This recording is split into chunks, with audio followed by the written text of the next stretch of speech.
சரீரத்தின் விளக்கா இருக்குதுன்னு சொல்றாரு பாத்தீங்களா? ஆமா. ஆக்சுவலா கண்களானது சரீரத்தின் விளக்கா இருக்குன்னு தானே பேசியிருக்கணும். ஆமா. ஏன் கண்ணுன்னு சொல்லி பேசுறாரு அப்படின்னு சொல்லிட்டு இவனுக்கு ஒரு டாபிக் இருந்தது. சரி. அதாவது நம்மளோட பிரெயின்குள்ள பீனியல் கிளாண்ட் நம்ம ஒரு கிளாண்ட் இருக்கான். ஃபீமேல் கிளாண்டா? Pineal gland. சரி. இத குறிச்சு தான் ஆண்டவர் பேசிக்கிட்டே இருக்கிறாராம். ம்.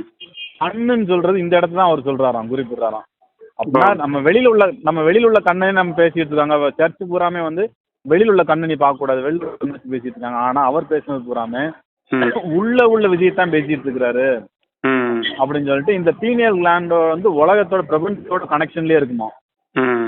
நம்மளோட கான்சியஸ் பத்தி எப்பவுமே அந்த அந்த இதெல்லாம் இருக்குமா அது. ஸோ இதை குறித்து தான் ஆண்டவர் முழுக்க பேசினாரா. ஃபாதர்னு சொல்ற ஐ அண்ட் ஃபாதர் ஆர் ஒன்னுன்னு சொல்றாரு பாத்தீங்களா. இந்த ஃபாதர்னு சொல்றது வந்து நம்ம வந்து ஆனா எப்படி சொல்றாங்கன்னா ஃபாதர் அப்படின்றது வந்து நான் என்ன புரிஞ்சுக்கிறேன்னா கர்த்தரையும் அவருடைய வல்லமையும் நாடுங்கள்னு ஒரு வசனம் இருக்கு தெரியுமா. இந்த கர்த்தர் தான் ஐ அப்படின்றது கர்த்தரையும், இந்த ஃபாதர் அப்படின்ற வேர்டு வந்து அவருடைய வல்லமைன்னு குறிப்பிடுதுன்னு நான் நினைக்கிறேன். நானும் என் வல்லமையும் ஒன்றாக இருக்கிறோம்ன்ற மாதிரி அவர் குறிப்பிடுறாரு அப்படின்னு நான் நினைக்கிறேன். ஏன்னா அவருக்கு ஒரு அப்பா இருக்க முடிய வாய்ப்பு கிடையாது.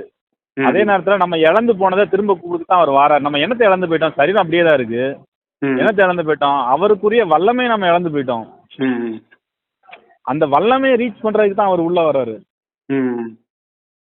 அப்ப I and father or one அப்படின்னா நானே வல்லமை ஒண்ணு, நீ என்ன இல்லாம ஒருவனும் என்னுடைய வல்லமையை நெருங்க முடியாது, என் வல்லமை அடைய முடியாது அப்படின்னு சொல்றாருன்னு நான் நினைக்கிறேன்.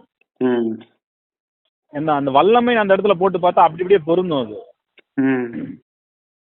நான் அந்த ஃபாதர்னு வர்ற இடத்துல பூரா நான் என்ன நினைக்கிறேன்னா அந்த வல்லமைன்னு தான் வரும்னு நினைக்கிறேன். ஏன்னா ஃபர்ஸ்ட் வந்து கர்த்தரை மட்டும் நாடுங்கள்னு சொல்லல, வசனம் தெளிவா சொல்லுது கர்த்தரையும் அவருடைய வல்லமையும் நாடுங்கள்னு சொல்லுது. அவர் வந்து அவர் வந்து பிரேயரே கடவுள்கிட்ட அவர் பிரேயர் பண்ண வேண்டிய அவசியம். அதாவது இந்த விஷயத்தை நீங்க இந்த யூடியூப்ல போடும்போது அவன் என்ன போடுறாங்கன்னா இதை குறித்து புரிஞ்சுக்கும் பொழுது நீங்க கிறிஸ்டியானிட்டின்ற ஒரு கான்செப்டே வேற மாதிரி இருக்கும். நம்ம வெளியில பாத்துக்கிட்டு இருக்க ஒரு மேட்டரே கிடையாது. ஏதோ பிழைப்புக்காக அந்த முட்டா பேச நடத்திக்கிட்டு இருக்க மேட்ரு நம்ம. ஆனா ஆக்சுவலா கிறிஸ்டியானிட்டி பைபிள் சொல்ற விஷயம் இது எல்லாமே வேற. சோம ஒரு காஸ்பல் எழுதிப்பார் போல, அந்த காஸ்பல் எல்லாம் இவங்க உள்ளே வைக்கல. சோமா எழுதின காஸ்பல்லாம் நிறைய மேட்டர் உள்ள இருக்கும் போல இருக்கு. ஆக்சுவலா அந்த பழைய ஏற்பாட்டுல வந்து இந்த பழைய காலத்துல இந்த இந்துக்கள் இவங்களா இருக்காங்க பாத்தீங்களா, புத்தர், இவங்க எல்லாருமே வந்து கடவுளை தானே தேடி இருக்காங்க. இவங்க எல்லாருமே கடவுளை தேடல எல்லாருமே இந்த மூன்றாவது கண் அப்படின்னு, அதாவது இந்த கண் சொல்றாரு பாத்தீங்களா, கண்ணானது சரீரத்தின் விளக்கா இருக்குன்னு சொல்றாங்க. அதாவது இந்த மூன்றாவது கண்ணை தான் எல்லாருமே ரீச் பண்ணிருக்கானுவ. புத்தர் ரீச் பண்ணிருக்காரு, விவேகானந்தர் எல்லாருமே தெரியாது ரீச் பண்ணிருக்கானுங்க. ஆனா அந்த மூணாவது கண் எப்ப ஓப்பன் ஆனா பியூரிட்டி இல்லாம ஓப்பன் ஆகாதான், பரிசுத்தம் இல்லாம அந்த இது ஓப்பன் ஆகாதான். இவங்க எவனுக்குமே பரிசுத்தம், புத்தர் வந்து இயேசு கிறிஸ்துவோட காலத்துக்கு முன்னாடி வர்றாரு.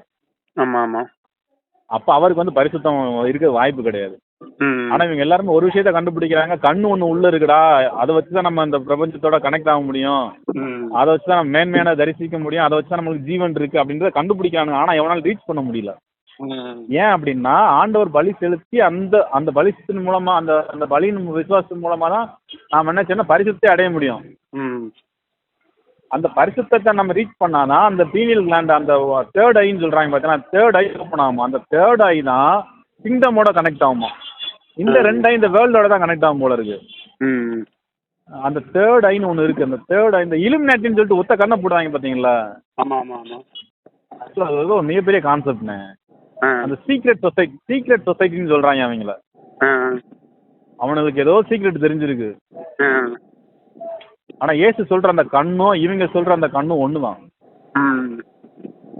நிறைய இடத்துல ஆண்டவர் வந்து பாத்தீங்கன்னா அந்த கண்ணை பத்தி பேசுறாரு, அந்த வல்லமையை பத்தி பேசுறாரு. தனிமையா போறாரு, தனிமையாவே தான் இருப்பாரு. பாத்திருக்கீங்களா, ஜெபம்னா தனியா போயிருவாரு, கூட்டம் முடிஞ்சோன்னு தனியா போயிருவாரு, காலைல எந்திரிச்சோன்னு தனியா போயிருவாரு. அதே நேரத்துல பாத்தீங்கன்னா எப்போ ரெஸ்ட்லயே இருப்பாரு. பெரிய அதே மாதிரி அந்த விவேகானந்தர் எல்லாமே தனியா போயிருப்பான். அப்படிதானே. ஆமா ஆமா, அந்த ரெஸ்ட்ல பாருங்க, அத கப்பல்ல வந்து புயல் அடிச்சுக்கிட்டு இருக்கும், ஆனா இவர் மட்டும் படுத்திருப்பாரு. ஏன்னா இவரோட கனெக்ஷன் பூரா அந்த தேர்ட் ஐயோட இருக்குமா, வேர்ல்டோட ஐயிலே இருக்காதான். நம்மளாம் வேர்ல்டு ஐல தானே கனெக்ட் ஆகும், அவர் அந்த தேர்ட் ஐலேயே கனெக்ஷன்ல இருப்பாராம். அந்த தேர்ட் ஐ தான் நம்மளுக்கு கற்றுக் கொடுத்தாராம். அப்படி அவன் அந்த கையில் அந்த கண்ணில் இருக்கும்போது அந்த கனெக்ஷன்ல அந்த விஷன்ல பார்க்கும்பொழுது தான் எல்லாரும் செத்துட்டாங்கன்னு சொல்லிட்டு பார்த்து அழுதுட்டு இருக்கும்போது அவர் தூங்கிட்டு இருக்கா அப்படிங்கிறாரு. ஏன்னா இவங்க எல்லாமே 2 கண்ணில் பார்க்குறாங்க, அவர் ஒத்த கண்ணில் பார்க்குறாரு. புரியுதா? இது ஏதோ மிகப்பெரிய கான்செப்ட், டீப் கான்செப்ட்.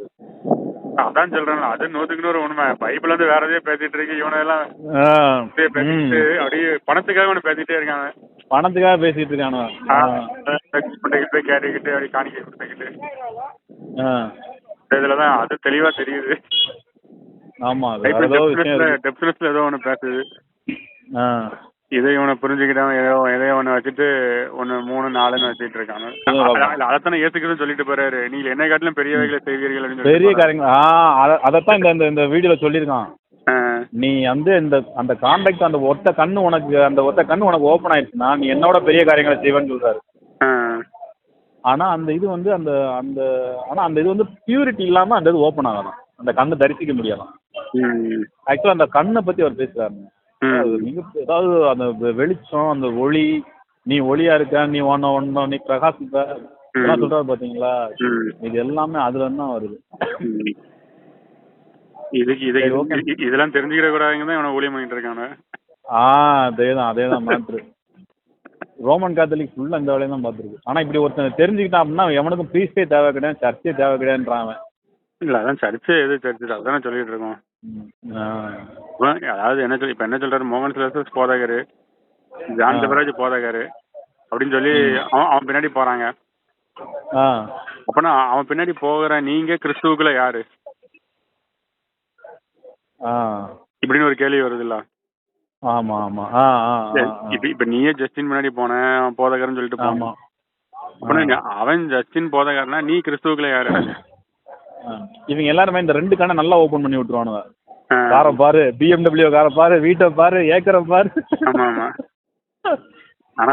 ஆண்டவர் சொல்ற கண்ணே வேற. இது உனக்கு உலக ஆசையை தோண்டி விட்டுருவாங்க. இவனை எதை க்ளோஸ் பண்ணாரோ இவனுக்கு அதை அப்புறம் ஓபன் பண்ணி விடலாம்.